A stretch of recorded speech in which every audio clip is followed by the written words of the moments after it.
Meghan Markle and Prince Harry are celebrating their 8th wedding anniversary today. And what better way to celebrate than more examples of her being a tone-deaf hypocrite? Meghan Markle is back in the headlines again, with people criticizing another photo and calling it out as out of touch.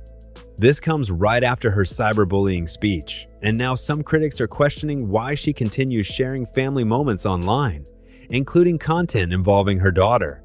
At the same time, Prince Harry and Meghan Markle are celebrating their 8th wedding anniversary. To mark the occasion, they posted several previously unseen photos from their wedding day. Their royal wedding on the 19th of May 2018 was one of the biggest events of the year, packed with attention, celebrity guests, and non-stop media coverage. Now, 8 years later, they're looking back and sharing memories from that moment. Going through the photos, reactions online have been split. Some people see a sweet anniversary tribute, while others think there's another message behind it. One view showing up in commentary is the idea that she's reminding people, yeah, I'm a royal, but others argue that chapter changed after stepping away from royal duties. Even so, back then, a lot of people were excited about the marriage and wanted to see them succeed. Many supporters believe Meghan could bring a fresh perspective and a new kind of energy into the royal family. Elton John was there too, showing up again after being connected to major royal moments over the years, including events honoring Princess Diana. He also appeared in support of Harry, and plenty of celebrities and high-profile guests came out for the wedding. It turned into a massive event and pushed Harry and Meghan into a level of global attention that very few people ever experience. But this is where critics start raising questions. Some people feel the anniversary posts are celebrating a version of life that no longer exists, especially since Harry and Meghan chose to step away from royal duties. Critics argue there's a contradiction there. In their view, they stepped away from the expectations and structure of royal life, but still returned to the imagery and status that came with it whenever these major moments are revisited. That's why some people call it hypocritical or frustrating. They see the wedding memories and public celebrations as keeping one foot in that world while also wanting distance from it. Others see it differently and think sharing old photos on an anniversary is completely normal. Then there are the photos themselves. Some people online reacted to the romantic shots and thought they felt over the top or staged, especially the dance and close-up moments. Comments started popping up joking that it looked more like a TV scene than a private memory. One reaction basically summed it up as, "We want privacy? No, we don't. Let's make out." For critics, moments like this feed the idea that the image matters as much as the message, and that the goal is staying connected to a larger public identity rather than stepping fully away from it. That's the biggest criticism some people have of Meghan Markle's public image. Their view is simple: go live your life and do your own thing. But they argue that she still presents herself in a way that stays closely tied to royal status, even after stepping away from official royal duties. Critics say she married into the royal family, then she and Harry chose a different path focused on private projects and business ventures, yet still remain linked to royal branding and public attention. Because of that, some people see moments like this as tone-deaf or inconsistent. And that criticism picked up again after another photo sparked online reactions. Meghan Markle drew criticism after posting an image involving Princess Lilibet shortly before speaking publicly about the risks social media can create for children. Journalist Tom Sykes attended the Duchess of Sussex's speech at the unveiling of the Lost Screen Memorial art installation in Geneva. The memorial included 50 illuminated light boxes displaying images connected to children who died following cyberbullying and other digital harms. Against that backdrop, some online critics questioned the timing of Meghan's post and whether the message matched the moment. As if any of this would have happened if they weren't a royal family. That's what's so hypocritical and just annoying about all of this. She's always celebrating this moment and using it to sort of lift her up as some dignitary, ambassador of all things. And oh my God, these photos are just too much. Look at them. Oh, they're so romantic and in love. One interpretation shared online focused on the contrast between discussing digital safety while also posting family content publicly. Some commenters felt the image came across as carefully staged and questioned whether it aligned with advocacy around children and online exposure. Others pushed back and argued that sharing a family photo is not the same as encouraging harmful social media behavior and that the comparison goes too far. Still, for critics, the issue is less about the photo itself and more about what they see as a gap between public messaging and personal branding. Their reaction is basically, if you're speaking about protecting children online, people expect the public image to match the message. Again, the criticism here isn't about dismissing how serious online harms can be. Most people agree that the issue is real and worth attention. Where some critics push back is on Meghan placing herself at the center of the conversation while continuing to share selected family moments publicly. That's where accusations of hypocrisy started showing up. Some commentators focused on the fact that Meghan was preparing to appear alongside public health leaders to discuss the measurable and preventable risks tied to children and social media, while also posting content that included her 4-year-old daughter to an audience of millions. Critics questioned whether that choice matched the message being presented. The image being discussed showed Princess Lilibet near Meghan while she appeared to be trying on outfits inside a large walk-in closet. Meghan and Harry have generally kept their children's faces private online, which some supporters point to as evidence that they are trying to balance privacy with occasional public sharing. At the same time, critics focus less on the child being present and more on the setting itself. They pointed to visible designer items, clothing racks, shoes, and recognizable luxury labels in the background. To them, the image felt highly curated and emphasized status and presentation. Others argued that reading too much into a single photo misses the point, and that a personal post doesn't automatically conflict with speaking about digital safety. They see those issues as separate. But for people criticizing the post, their argument was about timing and perception. They felt that sharing an image connected to family life and luxury right before appearing at an event focused on child well-being created a contrast that didn't land well publicly. In their view, the combination made the message feel disconnected from the image being projected, especially given the scale and visibility of the event co-hosted with the World Health Organization and the Sussex Philanthropic Organization. The writer's argument was that because of Lilibet's age, she can't meaningfully consent to having her image shared with a massive online audience. Their point was that even if a child's face isn't shown, people can still identify who the child is through context, and they questioned whether that lines up with messages about protecting children online. That criticism centered on consistency. The argument wasn't simply about posting a family moment, but about whether public advocacy should match personal choices. Some reactions online framed it as, if you're encouraging caution around children and social media, people will naturally expect that same level of caution in your own public content. Others pushed back and said that sharing limited images of children without showing faces is something many public figures do and doesn't automatically mean privacy is being ignored. They argued there's a difference between selective sharing and exposing children to harm. Still, critics kept focusing on timing and presentation. They argued that posting a photo involving her daughter in a luxury setting right before speaking about online harms affecting children risks becoming a distraction from the message itself. Some commentators described it as an avoidable communications mistake, or what they called an own goal, meaning the attention shifted away from the cause and onto the post. The stronger reactions online went further and questioned whether family content was becoming part of public branding. Supporters rejected that interpretation and argued there's no evidence of harmful intent. People criticizing Meghan's approach also pushed back on the idea that all criticism gets dismissed as hostility. Their position was that public figures who speak on major issues should expect questions about whether their actions match their messaging, and they see that as fair public discussion rather than personal attacks. The criticism here goes beyond a single post. Some people argue that Meghan presents herself as a major humanitarian voice and public advocate, and because of that, they hold her to a higher standard. You're making people know who she is. She doesn't have your consent. She can't consent yet. So practice what you preach, girl. It is so annoying. Meghan is exposing her child to that technology without adequate safeguards. Anybody with even a passing familiarity with public communications could have told Meghan that posting a photograph of her daughter in a walk-in closet full of designer clothes the night before a speech about online harm to the world's poorest children would be at best a distraction and at worst a devastating own goal. Their view is that giving speeches or appearing at public events doesn't automatically mean the message connects if personal choices seem inconsistent. From that perspective, critics questioned whether sharing family content while speaking about child online safety sends mixed signals. Some took issue with the idea of releasing limited glimpses of family life, while also emphasizing privacy.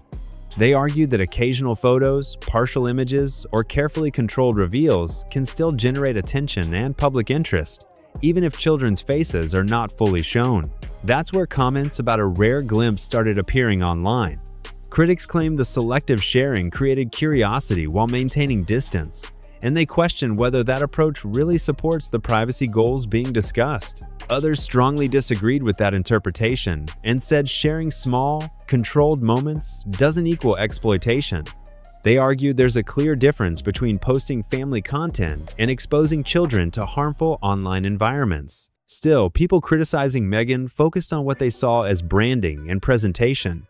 They questioned whether family imagery becomes part of maintaining public attention and whether that fits with advocacy around digital safety. Some frame the issue as, if keeping children offline is the priority, then public appearances involving them should stay limited too.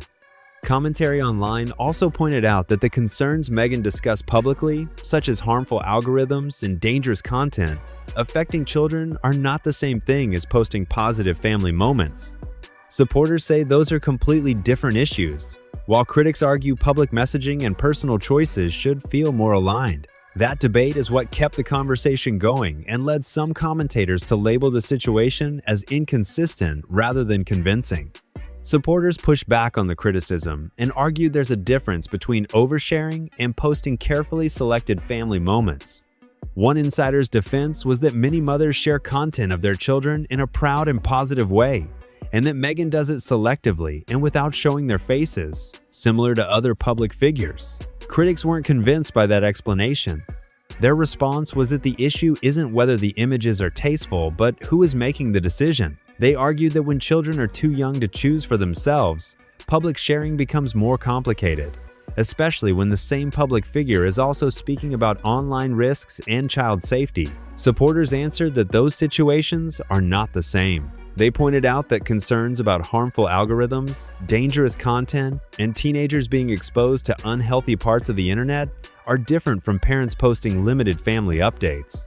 But critics argued the lines can start to feel blurred. Their view is that the message changes depending on the situation, and they question whether public advocacy and personal choices always line up.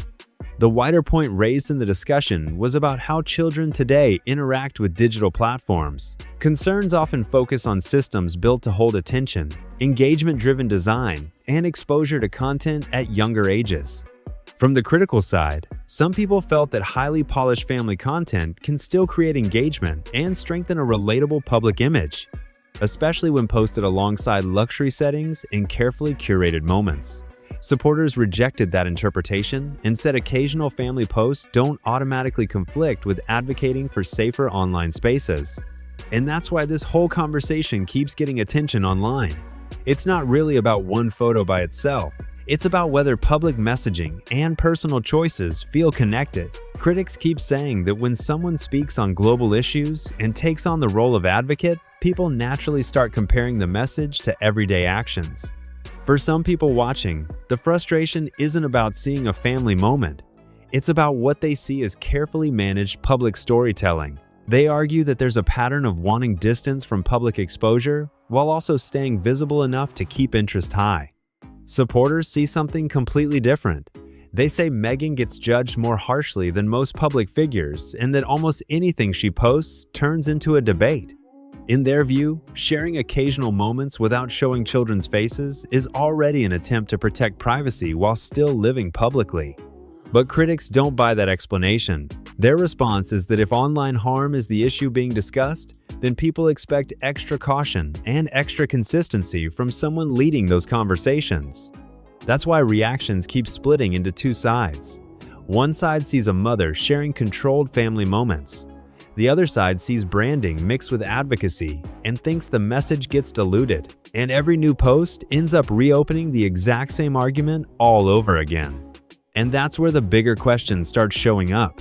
What does consistency actually look like when your entire life exists in public? Critics argue that once someone becomes a public advocate, every post, appearance, and photo gets measured against the message they're promoting.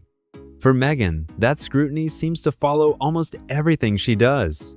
If she shares family content, people question privacy.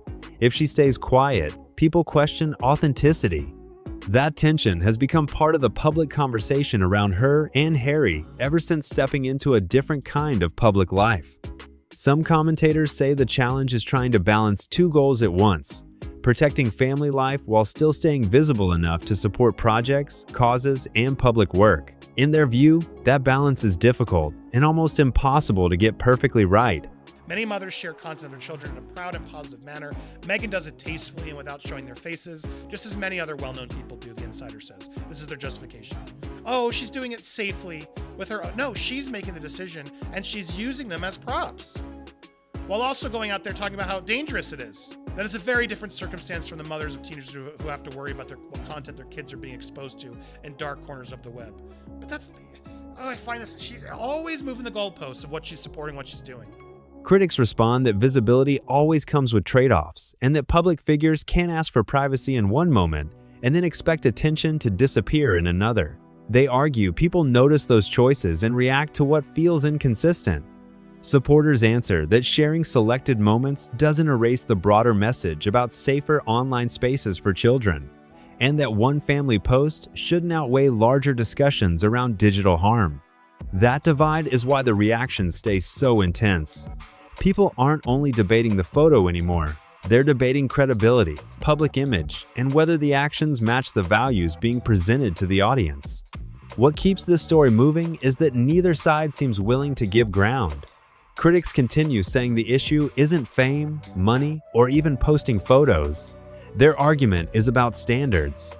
They believe that when someone takes a public role discussing online safety and child well-being, people expect especially careful choices around family content. From that point of view, every post becomes part of a larger message, whether intended or not. Critics argue that images, timing, and presentation all shape public perception, especially when millions of people are watching.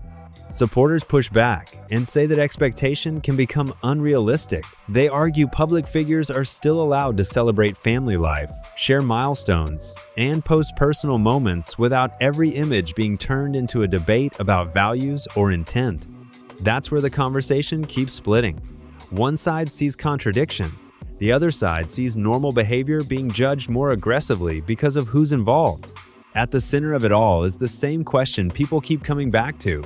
If someone speaks publicly about protecting children online, how much should their own social media choices reflect that message? There's no agreement on the answer, but the reactions show why these moments spread so fast. A single post turns into a bigger argument about influence, responsibility, privacy, and whether public advocacy creates expectations that people expect to see followed in everyday life.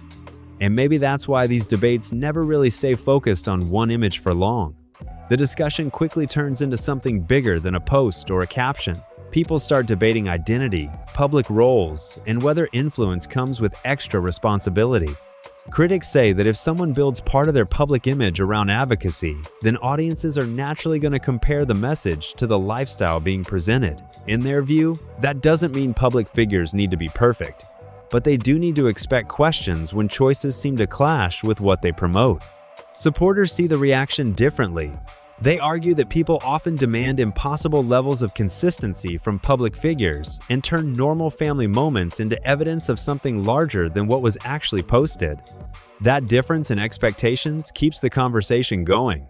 One side looks at selective sharing and sees image management. The other side sees boundaries and controlled access in a world where complete privacy is unrealistic.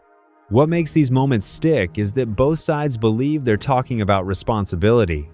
Critics focus on accountability and public influence. Supporters focus on context and fairness. So every time a new photo appears, the same arguments return almost instantly. Not because everyone agrees on what happened, but because people keep viewing the exact same action through completely different expectations and values. At this point, the story almost feels bigger than Meghan herself. The reaction cycle has become familiar. A post goes up, people debate the meaning, Supporters defend it. Critics break down every detail. And suddenly the conversation turns into something much larger than the original moment. Critics argue that public figures can't separate personal branding from public advocacy because audiences connect everything together. In their view, once you speak on social issues, people start paying attention not just to speeches, but to the images, timing, and choices surrounding them. Supporters disagree and say that standard gets applied unevenly. They argue that sharing family moments, celebrating milestones, or posting everyday content doesn't automatically cancel out broader work or public causes. That's where the disconnect stays. One group sees contradiction and mixed messaging. The other sees ordinary behavior being analyzed far beyond what it deserves. What keeps drawing attention is that both sides are talking about trust in different ways. Critics ask whether actions reinforce the message. Supporters ask whether people are reading too much into ordinary decisions. And because of that, every new post ends up carrying more weight than it probably would for most people. Instead of being viewed as a single moment, it becomes another piece of a much bigger conversation about public image, privacy, influence, and what audiences expect from people living in the spotlight. For critics, this is where the whole thing crosses into what they see as tone-deaf territory. Their reaction isn't only about the photo itself, but about how intentional they believe the presentation looked. They point to the setting, the visible details, and the overall composition, and argue it didn't feel spontaneous. Some online comments questioned whether the image was carefully arranged before being posted. People started speculating about whether the space was styled, whether the moment was planned, and whether the final result was designed to look casual while still creating a polished image. Those reactions stayed focused on perception rather than any confirmed behind-the-scenes details. Others pushed back and said that's a huge assumption to make from one image. They argued that lots of people tidy up before taking photos or share curated moments online without there being anything deeper behind it. But critics kept coming back to the same point. When the conversation is about children, privacy, and online safety, they expect extra care in how those moments are presented publicly. For them, the concern wasn't the existence of the photo, but whether the message and the image felt aligned. That's where the debate lands and why people keep talking about it long after the post itself. If you made it this far, drop your thoughts in the comments. Share this with someone who's been following the story, and don't forget to like and subscribe for more discussions like this.